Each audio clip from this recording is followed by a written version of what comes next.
તો આ સાથે સમાચાર સાબરકાંઠાથી સામે આવી રહ્યા છે। સાબરકાંઠાથી સમાચાર પ્રાપ્ત થયા છે। દારૂની ભઠ્ઠી ઝડપાઈ છે। પ્રાંતિજના માવાની મુવાડી ગામ પાસેથી દારૂની ભઠ્ઠી ઝડપાઈ છે, જેમાં ખારી નદીના કાંઠે દેશી દારૂનું ઉત્પાદન કરાતું હતું। આખરે મુદ્દામાલ જપ્ત કરાયો છે। એસએમસી દ્વારા દરોડા પાડતા દેશી દારૂનો આ મસમોટો જથ્થો મળી આવ્યો। 1172 લીટર દેશી દારૂ સાથે 2 શખ્સોની ધરપકડ થઈ છે।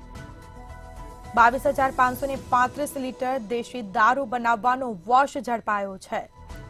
સમગ્ર મુદ્દામાલ કબજે કરવામાં આવ્યો છે। 2 લોકોની ધરપકડ થઈ છે, જ્યારે અન્ય 21 શખ્સો દરોડાના પગલે ફરાર થયા હતા।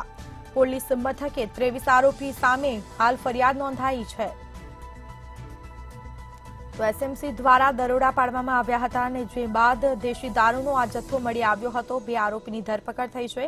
1172 લીટર દેશી દારૂ સાથે 2 શખ્સોની ધરપકડ કરાઈ છે, જ્યારે અન્ય લોકોની શોધખોળ હાથ ધરાઈ છે। 22,535 લીટર દેશી દારૂ બનાવવાનો વોશ ઝડપાયો છે। તો સાબરકાંઠાના પ્રાંતિજના માવાણી મુવાડી ગામે આ દારૂની ભઠ્ઠી ઝડપાઈ। ખારી નદીના કાંઠે દેશી દારૂનું ઉત્પાદન કરાતું હતું। કેટલા સમયથી દારૂનું વેચાણ થતું હતું તેને લઈને તપાસ થશે। એસએમસી દ્વારા મુદ્દામાલ પણ જપ્ત કરાયો છે।